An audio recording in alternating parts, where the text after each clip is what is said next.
जो आपके देहरादून से पहले ये मोहन पड़ता है, वन गुजरों की लड़ाई से मैंने 1992 में स्टार्ट किया था। हम छोटे छोटे लड़के हुआ करते थे, तो इसलिए ये मेरी कर्म भूमि है, इसको मैं नमन करता हूं, इसे कभी नहीं भूल सकता।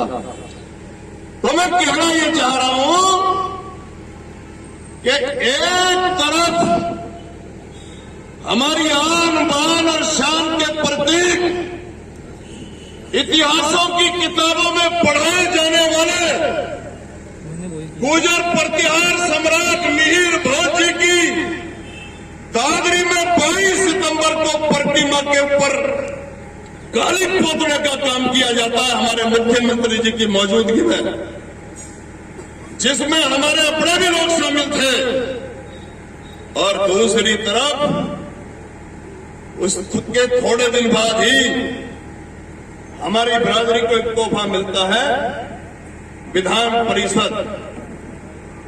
हमारे नेता, हमारे बड़े भाई चौधरी वीरेंद्र सिंह जी को एमएलसी बनाने का काम हुआ। तो मैं ये पूछना चाह रहा हूं कि इसमें मैं खुशी मनाऊं या इस बिरादरी के मायूस चेहरे पर मुस्कान लाने की कोई जुगत पैदा करूं। बहुत खुशी की बात है, आपको एमएलसी बनाया, हम बहुत प्रसन्न हैं। और वो इसीलिए बनाया गया कि हम सड़कों पर चिल्ला रहे थे। तो मैं कहना ये चाह रहा हूं कि ये बिरादरी तो सड़कों पर निकले, जिससे कि तुम्हारी ताजपोशी जितने भी भाजपा में हो, ये तभी ये भाजपा को समझने की जरूरत है। मंत्री जी, अभी आप लेट आए हो, मैं 14 साल से हूं। इस भाजपा को अगर समझना है तो मेरी तरह 14 वर्ष हो लिए। मैं तो इसे समझ गया, ये अगर भाजपा से कुछ निकाल सकते हो तो गिरवार में हाथ डाल के तो निकाल सकते हो, हाथ जोड़ने से, चापलूसी से, चाटुकारी कुछ नहीं मिलने वाला। ये गौरव अभी बोल के गया, मेरे बारे में थोड़ा कम बोला। इसने मुझे चुनाव लड़ाया जिला पंचायत का वहां। ये भाजपा के बारे में मैं बताना चाह रहा हूं, अपनी पार्टी के बारे में। मेरठ में जो मैंने किया वो बता रहा हूं, झूठ नहीं बोलता हूं, कोई ध्यान रख लेना। मेरे नाम का ऑन रिकॉर्ड पूरी दुनिया में दूसरा आदमी नहीं है। ऑन रिकॉर्ड कहिए मैंने, मुखिया गुज्जर। इसलिए जो बोलूंगा झूठ नहीं बोला जाता मुझ पर। और वहां जिला पंचायत अध्यक्ष का चुनाव हुआ, हम चुनाव जीत के आए हस्तिनापुर से। भाजपा के 10 सदस्य थे, 34 टोटल थे, हमें चाहिए थे 18 जीतने के लिए। जब तक नाम डिक्लेयर नहीं हुआ, हमारी पार्टी के सारे मेंबर मेरे साथ घूम रहे थे। 10 मैंने सोचा 8 बाहर से ले लूंगा। जिस दिन नाम डिक्लेयर हुआ, इसी पार्टी के सांसद, इसी पार्टी के विधायक 10 में से 7 मेंबरों को लेकर के गायब हो गए और बचे 3। 16 तारीख को पर्चा भरना था, 15 तारीख को नाम डिक्लेयर हुआ, 22 की वोट पड़नी थी। अब बताओ, मुखिया गुजर अगर पीछे हट जाएगा तो इस बिरादरी की सड़क पर आवाज उठाएगा कौन? मुझसे ये दबाव बनाया गया मेरी पार्टी की तरफ से। मैं अभी अपना राज सिंह महाराज जी से कह रहा था, मैंने कहा भाई हमारी पार्टी के लोग ऐसे ऐसे शब्द बोले हैं, मन की साढ़े कई दिन तक तो डिक्शनरी लेने में नहीं मिलते कि शब्द का मतलब क्या है। तो मैंने कहा, मुझसे ये कहा गया कि भाई अब तो मेंबर रहे नहीं, इसलिए आप बैक कर जाओ। मुझे लड़ाया इसने गौरव ने, इसलिए उसका नाम लिया मैंने। जब मैंने ये बात कही थी, मैंने कहा मेरी पार्टी वालों, मैं उस बिरादरी से संबंध रखता हूं जिसकी बिरादरी में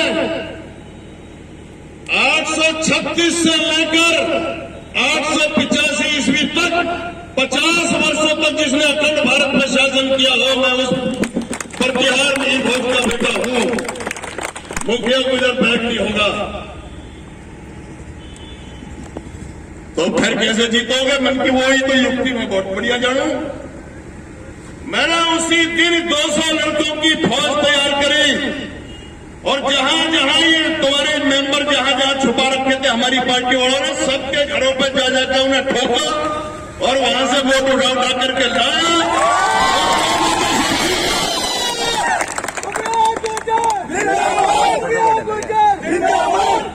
अपने बलबूते पर जीता। अब हम सड़कों पर हैं, तुम्हारे घर में विधान परिषद आ गया, हमें छूट दे दो मंत्री जी, तो हम कम से कम 15-20 विधायक जरूर बढ़ा देंगे इस बरादरी में। हम तो तुम्हारी लिहाज शर्म में मारे जा रहे हैं। तुम्हारी जितनी मैं गाली दूंगा अपनी पार्टी वालों को, आप लोगों की, मनोज को भी बढ़िया सीट से टिकट मिल जाएगा। फिर राजा साहब का तो खैर अपना सिक्का चलता है, मंत्री जी को भी एक आध टिकट और मिल जाएगा। हमें छूट दे दो, हम बहुत दिन से परेशान हैं इस भाजपा से। क्या बात है? मैं पूछना ये चाहता हूं, इस देश के अंदर उत्तर प्रदेश में पहली वो सरकार होगी कि जिसमें हमारा मिनिस्टर नहीं रहा 3 साल तक। हम बाबू नारायण सिंह जी उप मुख्यमंत्री बने, रामचंद्र विकल जी मुख्यमंत्री बनते बनते रह गए, लेकिन आज तक ये मेरी बदकिस्मती कौन, तुम्हारा केंद्र में एक भी मंत्री नहीं आ सकता, तुम्हारा राज्य सरकार में एक भी कैबिनेट मंत्री नहीं आज तक। कितने टिकट मिलते हैं आपको? बस वो दिख रही है क्या है ये तो मुसलमानों का राज न हो जाए, कहीं किसी और का राज न हो जाए। ये तुम्हें पता, तुम्हारा इस्तेमाल करने के बाद मुंह में राम बगल में छुरी, तुम्हारा इस्तेमाल करने के बाद तुम्हें ऐसे निकाल के फेंक देते हैं जैसे दूध में से मक्खी। मैं पूछ रहा था ये कौन सी विधानसभा का क्षेत्र है राज सिंह भाई से, वो थोड़ी देर को चुप लगा के जो मत पूछो, मैंने कहा ना बता ही दो, क्योंकि भाई साहब ये उत्तर प्रदेश में सबसे ज्यादा गुर्जर वोटों वाली विधानसभा है। और मन की फिर यहां से विधायक 20 साल से मन का ये कालिया कैसे बन गया?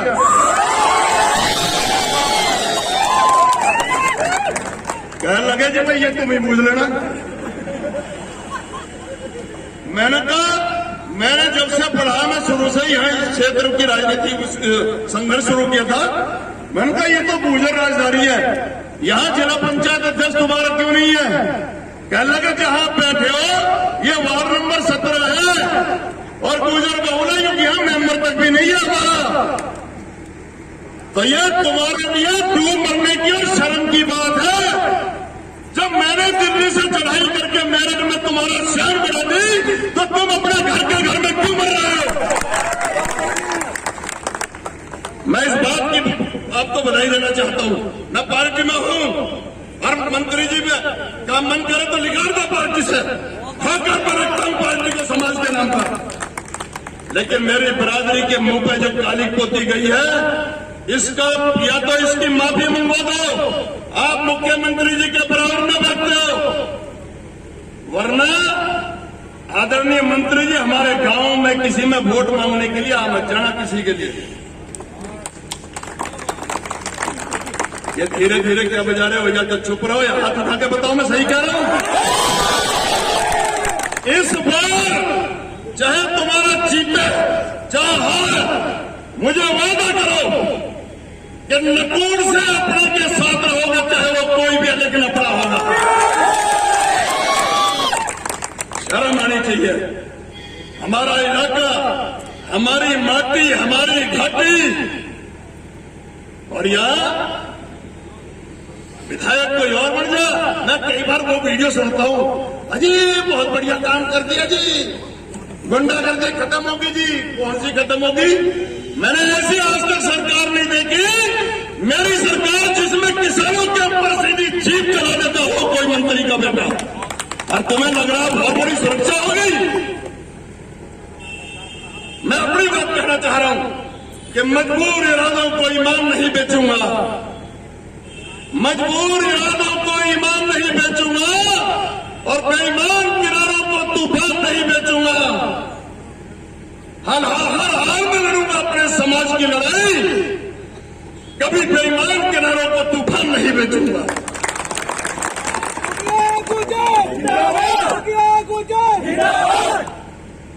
गांव गांव जो भी स्कूल बनाओ, कॉलेज बनाओ, सब गुजर सम्राट मीर भोज के नाम से बनाओ। द्वार बनाओ सम्राट मीर भोज के नाम से, पांडवों पूरे इलाके को पेड़ लगाओ, मूर्ति लगाओ। सबसे पहली मूर्ति हमने लगवाई यहां सहारनपुर में पिछले दिनों, और अब ये दूसरी मूर्ति है। 90% आप लोगों ने, इससे क्या होगा? इससे तुम्हारा स्वाभिमान जिंदा रहेगा।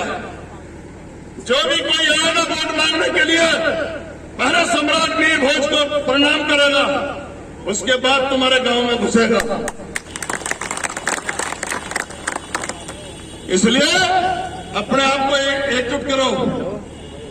इस क्षेत्र में जब से चौधरी यशपाल जी गए हैं, चौधरी रामसार दास जी गए हैं, ये क्षेत्र वीरान हो गया है। इस क्षेत्र की पहचान डाउन होती जा रही है। मैं चाहता हूं यहां सारे युवाओं से कहना चाह रहा हूं, क्या लेते हो तुम लोग इनकी चाटुकारिता करने के बाद? गुलामों की गिनती में आ जाते हो। मैं वही मुखिया गुजर रहा हूं। ये हाथी वालों ने पैसे मार लिए थे मेरे भाई नवीन खटाना के। सालों की वो ऐसी की तैसी मारी मैंने मेरठ में कि उनके पैसे घर को देने दिए। मैंने कहा साला हाथी पर चढ़ के ठोकूंगा, कभी और चक्कर मारे हो। वही मेरे हाथ जोड़ने के लिए मेरे फार्म हाउस मेरठ पे, और पूछो नवीन से, इसके हाथ जोड़ा और इसके पैसे उल्टे आए। पता नहीं किन पूर्वजों की संतान हो गए।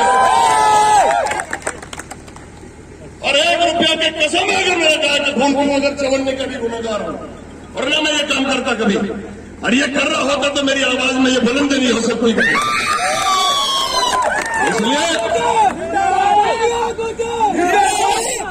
मेरे नारे मत लगाओ, बस मुझे ये भरोसा दे दो कि ये मेरी बिरादरी गंगा आगे से एकजुट होकर हर सीट पर, जिस दिन तुम ये चुनाव के निर्णय करने को सीख जाओगे ना, जाटों की तरह हमारे भाइयों की, उस दिन तुम्हारे घर घर तुम्हारी पूजा होगी। घर घर से तुम्हें हाथ, तुम्हारे हर घर से तुम्हारी इतनी पूछ बढ़ जाएगी कि यार ये भी राजनीतिक बरादरी है। आखिर कहां चले गए वो? जब मैं इतिहास पढ़ता हूं, सुनता हूं, अगर मैं अध्यात्म की दुनिया में जाता हूं, तो जो हम आप गायत्री मंत्र पढ़ते हैं, वो गायत्री माता भी गुजरी थी वहां पुष्कर की। उसके बाद अगर कृष्ण जी, और उन्होंने काम कर दिया, यादव भाइयों ने आपका समर्थन करके ग्वालियर में कल, कृष्ण जी को भी लालन पालन किसी ने करा था, वो यशोदा मां ने किया, वो गुजरी थी। अपने बेटे के कलम करके, अपने बेटे के टुकड़े करके पन्नादार गुजरी। जिस मेवाड़ रियासत के वारिस को बचाते आज वो लोग हमारा विरोध कर रहे हैं, और हम खामोशी करें, और वो मुख्यमंत्री अपनी बिरादरी की बात करे, और मुखिया मुझे बगावत न करे। काहे के लिए राजनीति करें हम, अगर मैं अपनी बिरादरी के स्वाभिमान को रक्षा नहीं कर सकता? नहीं चाहिए मुझे वो पार्टी, नहीं चाहिए विधानसभा, मुझे नहीं चाहिए लोकसभा का टिकट।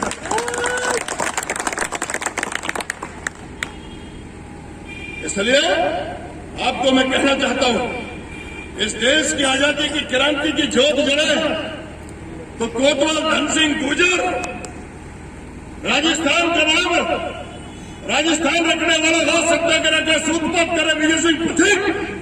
और मेरे हिसाब से जो मुझे आइडिया लग रहा, यहां शायद ये आप लोग राठियों के गांव दिखे आसपास, 12 गांव 18 है। तो तुम्हें शर्म नहीं आती राठौर लिखते हुए? बहुत भारी बन गया राठी को कितना अच्छा लगता तुम्हें पता? विजय सिंह पथिक, जिन्होंने इस देश में सत्याग्रह का सूत्रपात किया हो, राजस्थान का नाम किया हो, वो विजय सिंह पथिक जी राठी गोद के गुजर थे। तुम्हारे 3 गांव हैं बुलंदशहर में, अख्तियारपुर, छोटी गुटावली, बड़ी गुटावली। और जब मैं कुल 20 साल का था तो पथिक बाबा को राजस्थान से मैं ही लेके आया था और उनके लिए गेट बनवाने लगा था। उसका भी विरोध हुआ, गोलियां तो चली, मुखिया गुजर ने जेल काटी, लेकिन हमने पथिक बाबा की मूर्ति स्थापित की। तो वो पथिक बाबा का परिवार राठौर, थोड़े दिन बाद तुम्हारी रिश्तेदारियां भी कहीं और होने लगेंगी, क्योंकि राठौर तो कहीं और बिरादरी का बहुत सुना मैंने अब तक।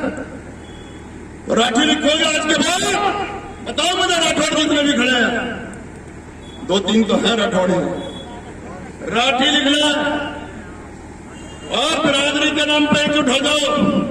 मंत्री जी का इसलिए सम्मान करता हूं, हमेशा सम्मान करूंगा, और ये राजा साहब का भी। आप समाज के मंचों पर जा रहे हो और आ रहे हो, जो समाज के बीच में नहीं आ रहा, सम्राट वीर भोज के नाम पर उन्हें उनके घर बैठाने का काम करना अपनी बिरादरी वालों को भी। और फिर नई लाइन खींचो, नया नेता पैदा करो, जो समाज के लिए बोलेगा वो हमारा नहीं तो नहीं है। मेरी बात से सहमत हो? इस लड़ाई का हमने राष्ट्रीय गुर्जर स्वाभिमान समिति के नाम से संगठन बनाया ग्रेटर नोएडा में। मैनपाल जी वहां थे, जेल में रहे हमारे साथ में। वहां राष्ट्रीय अध्यक्ष चुना गया चौधरी अंतराम तंवर जी को, जो अध्यक्षता कर रहे हैं। एक बार ताली बजा के तंवर साहब का स्वागत कर दो। बस मैं ज्यादा नहीं कहूंगा, बहुत बहुत धन्यवाद। आपने इतना प्यार, सम्मान